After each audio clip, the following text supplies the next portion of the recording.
He wore the crown of an empire, but within the walls of his palace, he ruled more like a storm than a sovereign.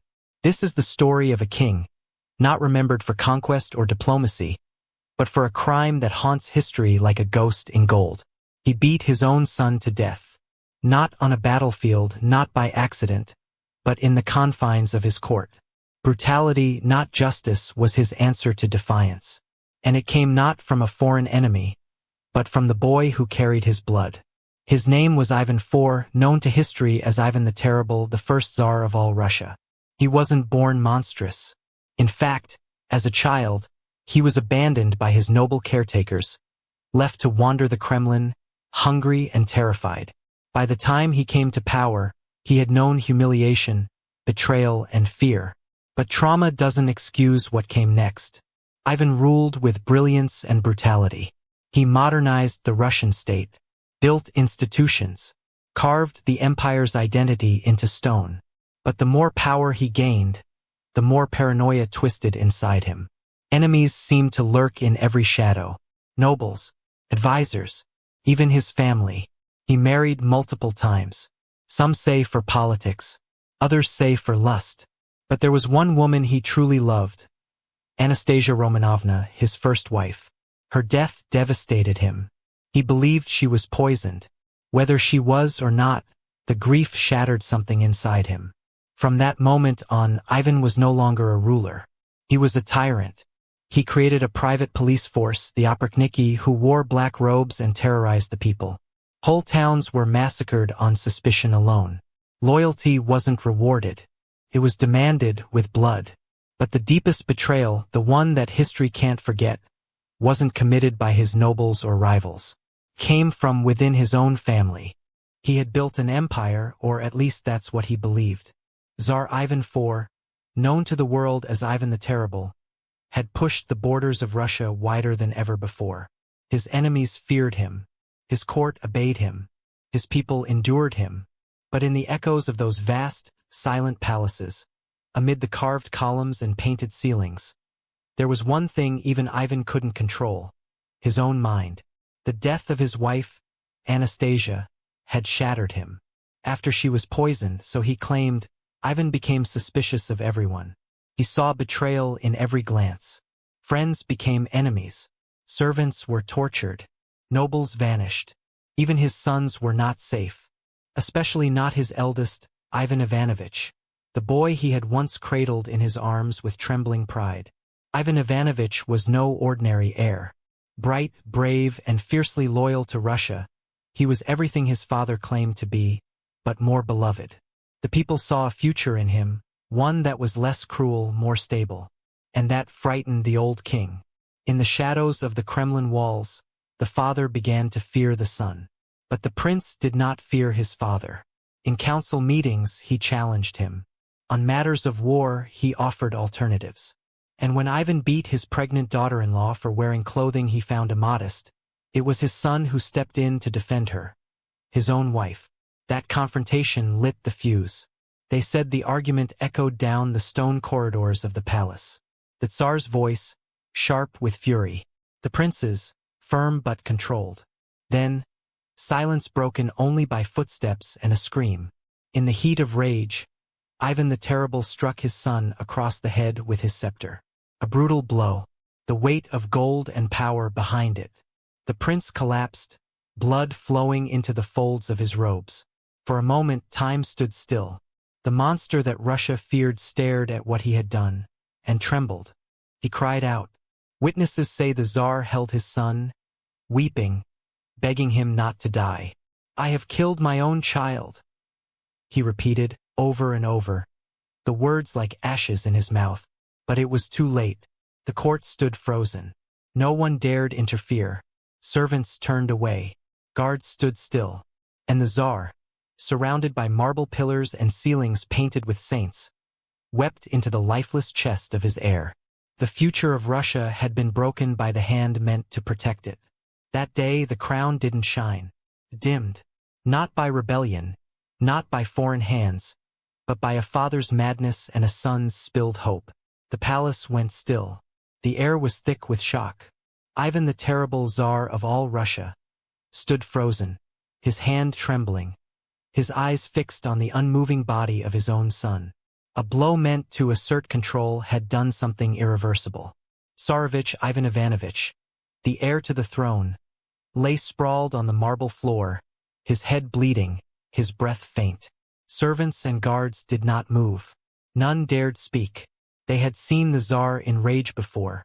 They had witnessed him execute nobles, burn towns, and scream at shadows. But never this, never his son. And the worst part, he knew it too. Ivan dropped to his knees beside the boy. His fury turned instantly to terror. "My son! My son!" he repeated, his voice cracking. He held the boy in his arms, calling out his name, calling for help. His robes, rich and golden, were now stained with guilt. Not blood, but something heavier. Doctors were summoned, the best, but even they could not undo the damage. The blow to the head had caused a slow and fatal swelling in the skull. For days, the prince lingered between life and death, and the Tsar, once feared across the continent, stayed by his bedside, weeping like a broken man. He offered prayers. He offered gifts to churches. He promised God that he would change, that he would rebuild what he had destroyed. But no answer came. The prince never opened his eyes again. Days later, he died quietly. The court wore black. Russia held its breath. The death of an heir was always a tragedy, but this was something else. It was a fracture in the future. The man who ruled with an iron fist had broken his own bloodline. There would be no forgiveness. Not from the people, not from history, and not from himself. Ivan the Terrible was never the same again. He had long been a man of paranoia and cruelty, but after his son's death, something in him broke completely. He became more violent, more unstable. He saw ghosts in the halls. He screamed at his advisors. He imagined plots that didn't exist. Some say he spent nights speaking to his dead son in the throne room, begging him for guidance. Others say he built a shrine in his chambers, lighting candles before a portrait of the boy every morning. But guilt doesn't heal a wound like this. It only keeps it open. The Tsar had destroyed the one person who still loved him, not out of fear, but because he was a father. And with that love gone, so too went the last piece of Ivan's humanity. The world would remember him not only as a tyrant, but as a man who killed his own future with his own hands. He had the crown. He had the empire. But he no longer had a son. After Ivan Ivanovich died, the Russian court was paralyzed. There was no celebration, no ceremony of succession, just the echo of footsteps in cold palace corridors. Tsar Ivan IV, once feared across continents as Ivan the Terrible, became a man haunted by a silence only he could hear.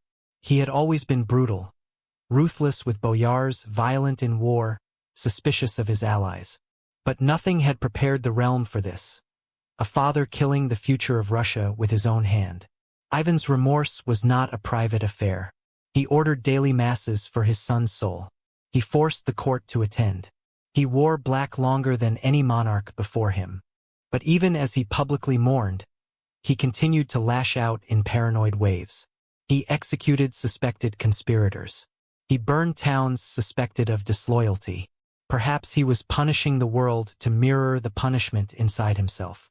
The death of his heir sent a tremor through the Russian state. Ivan Ivanovich had been the one stable figure in a chaotic line. Trained in governance, diplomacy, and military command, he was stern but fair. The people had hope in him. His death left them staring into a void. There was another son, yes, Fyodor, a gentle boy, but feeble-minded and weak. He was not made for war or power, and Ivan knew it. With no viable heir, the future of Russia became uncertain. Foreign courts watched eagerly. Ambassadors whispered, would Russia fall into civil war? Would a pretender seize the throne? Would the Tsar appoint a regent who could be bought? Ivan's health began to decay. Once broad-shouldered and iron-willed, he became thin, hollow-cheeked. He withdrew from audiences and conducted state business from his chambers. He carried with him a painting of his son. Not the prince in armor, not the corpse in silk, but a younger boy, laughing. Innocent. Before the throne, before politics, before punishment. This painting, they say, was hung on the wall facing his bed. He would speak to it in the quiet hours, asking for forgiveness no priest could grant. By the time Ivan died in 1584, Russia was hollow at its core. Fyodor inherited the throne, but was no ruler. The real power slipped to Boris Godunov, Fyodor's brother-in-law, triggering a crisis that would snowball into the time of troubles. A dark, chaotic chapter of famine, civil war, and foreign invasion. And so the story ends not just with a father killing a son, but with a nation breaking from the wound. Ivan beat his son in rage, but the blow fell on Russia itself. No war, no assassin, no betrayal could do what one moment of blind fury did: shatter the future of a nation.